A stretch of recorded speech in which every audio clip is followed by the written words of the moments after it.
Hello दोस्तों, स्वागत है आपका इन्फो बॉय पर और आज हम जानेंगे कोरोना वायरस के बारे में। तो चलिए शुरू करते हैं इसके स्ट्रक्चर से। इसके स्ट्रक्चर के मेनली दो पार्ट है। एक तो पहला ये जो स्पाइरल आपको दिख रहा है, ये है इसका जेनेटिक मटेरियल यानी इसका आरएनए।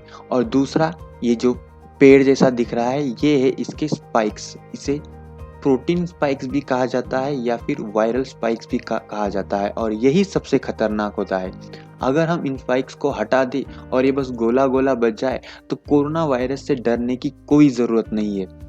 ये स्पाइक्स शरीर के अंदर एंट्री करने के लिए इस्तेमाल किए जाते हैं, और ये स्पाइक्स बस लंग्स के सेल को ही टच करते हैं, बाकी शरीर के किसी भी सेल्स को टच नहीं करते। जब ये वायरस लंग्स के अंदर आता है तो ये सेल से कांटेक्ट करता है, और ये जो आपको दिख रहा है ये पिंक, कुछ गुलाबी पिंक पिंक कलर का ये वाला ये पार्ट, ये है cell membrane. Corona virus cell के अंदर सेल मेम्ब्रेन के थ्रू नहीं घुस सकता, क्योंकि सेल मेम्ब्रेन शरीर के बाहर की चीज़ों को अंदर आने के लिए अलाउ नहीं करता।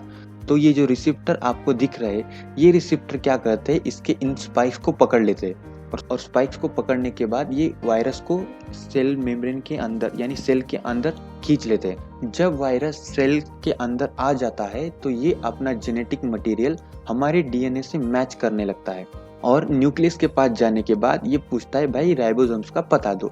अब राइबोसोम्स को आप ऐसा समझ सकते हैं कि राइबोसोम्स एक जेरोक्स मशीन है, जिसमें कि आप पेपर रख रहे और वो उसकी कॉपीज बना रहा है। तो कोरोना वायरस क्या करता है कि हमारे शरीर का प्रोटीन हटा के अपना जेनेटिकल मटेरियल रख देता है, और राइबोसोम्स अनजाने में कोरोना वायरस की हजारों कॉपीज बना देता है। जब ये वायरस लंग्स में घूमने लगता है तो हमारा इम्यून सिस्टम एक्टिव हो जाता है। उसे समझ में आता है यार कुछ तो गड़बड़ी है। तो फिर इम्यून सिस्टम क्या करता है कि सीधा इसे धड़ाधड़ मारना शुरू कर देता है। लेकिन ये वायरस शरीर में ही बन रहा है तो इसकी तादाद खत्म ही नहीं होती। तब हमारा जो न्यूक्लियस है वो इम्यून सिस्टम को मैसेज देता है। न्यूक्लियस बोलता है कि भाई तुम ऐसी एंटीबॉडीज बनाओ जिससे कि ये वायरस सेल के अंदर घुस ही ना सके। तो इम्यून सिस्टम एंटीबॉडीज बनाना चालू कर देता है, और ये जो आपको जो वाई दिख रहा है यही एंटीबॉडीज होती है। ये एंटीबॉडीज सीधा वायरस के स्पाइक्स पे जाके चिपक जाती है यहाँ पर, जिससे कि ये वायरस रिसेप्टर के कांटेक्ट में आ ही नहीं पाता। जिन लोगों के शरीर में ज़्यादा एंटीबॉडीज बन जाती है वो तो बच जाते हैं, लेकिन जिन लोगों के शरीर में कम एंटीबॉडीज बनती है यानी इनका इम्यून सिस्टम कमज़ोर है, वो मर जाते हैं।